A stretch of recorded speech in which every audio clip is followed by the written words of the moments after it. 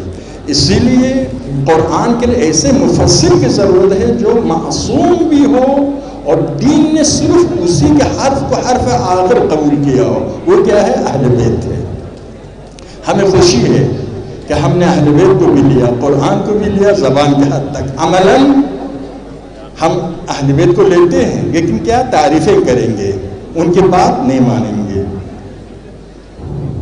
ان کو حکومت نہیں، ان کو حکومت پر آنے والے کو گالیاں دیں گے۔ میرے بزرگ پر فرماتے ولایت فقیہ یعنی کیا؟ نائب امام کی حکومت،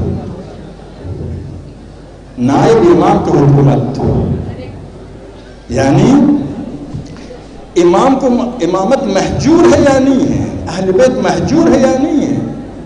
یعنی اہل بیت کو ہم مانتے ہیں، علم اہل بیت کو نہیں مانتے ہیں۔ کیوں؟ اہل بیت نے جن کی نشاندہی کی، کون ہے؟ جامع شرائط مجتہد ہے، ولی فقیہ ہے، نہ اس کو علمی لحاظ سے ماننے کے لیے تیار ہے، تقلید نہیں کرتے ہیں، نہ اس کو عملی لحاظ سے ماننے کے لیے تیار ہے، اس کو حکومت کو نہیں مانتے ہیں، تو پھر محجور ہے۔ محجور زباناً ہم قبول کرتے ہیں، عملاً اہل بیت محجور ہے۔ اہل بیت جب محجور ہے، قرآن بھی محجور ہے۔ ابھی قرآن کہاں ہے؟ دیکھیے مکہ و مدینہ جہاں پر قرآن نازل ہوا وہاں پر کس کی بات چلتی ہے؟ امریکہ کی بات چلتی ہے۔ قرآن کے بہترین قاری وہاں پر ہے۔ رمضان میں کئی قرآن مسجد حرام میں تمام کرتے ہیں، تراویح میں، لیکن قرآن محجور ہے۔ بات چلتی ہے امریکہ کی۔ خود امام کعبہ نے کہا کہ سلمان اور ٹرمپ کی قیادت میں بشریت ساحل نجات تک پہنچ سکتی ہے۔ بن سلمان نے کہا امریکہ کے کہنے پر ہم نے دین کو استعمال کیا ہے سیاسی مقاصد کے لیے، تو محجور